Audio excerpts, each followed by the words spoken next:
Welcome to the Windows Computer and Technology channel. And something is popping up in the insider builds in the experimental phase. It is not yet active, so it doesn't do anything for now, but it is very interesting for the recovery of a PC that just doesn't boot anymore and that is stuck in the recovery mode.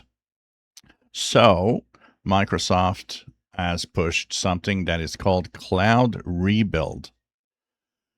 We already have a few options now that have been added when your PC doesn't start. There's now recovery options that can go and examine, what is happening and try to fix your Windows operating system.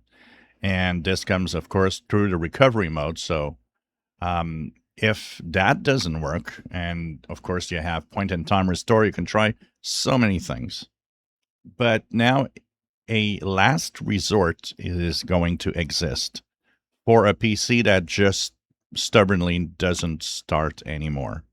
Now, this is really the last resort because from what we know right now is that it erases everything.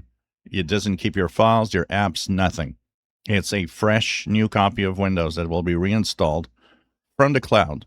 So when you click that option, it downloads the latest copy of Windows 11 that exists, and with all the security updates, everything, and it just simply reinstalls completely Windows 11 from scratch. So that means that you should have, and anyways, you should always have a backup of everything that you find important on a computer. People that don't do that don't understand that, you can lose everything. Your hard drive fails, whatever. I've seen people crying because they lost pictures. They lost things that they couldn't recover because you have to have a backup if you want to keep stuff, if you want to make sure that you don't lose anything. So this is kind of a last resort, and we'll simply reinstall a fresh copy from scratch like you have a brand new computer. And that, of course, is the option that should bring back your PC, unless the PC doesn't start because of hardware problems.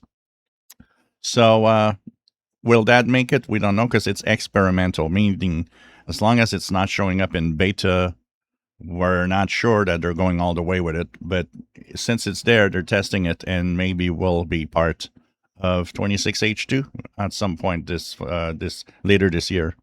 But it's an interesting option, and it's interesting how we're getting way many more options to recover a PC that doesn't start. And that is really, really great on the part of Microsoft to try to have all the options possible to make it as easy as possible for everyone to restart a PC that just crashed and just doesn't want to start again. If you enjoy my videos, please subscribe, give us thumbs up. Thank you for watching.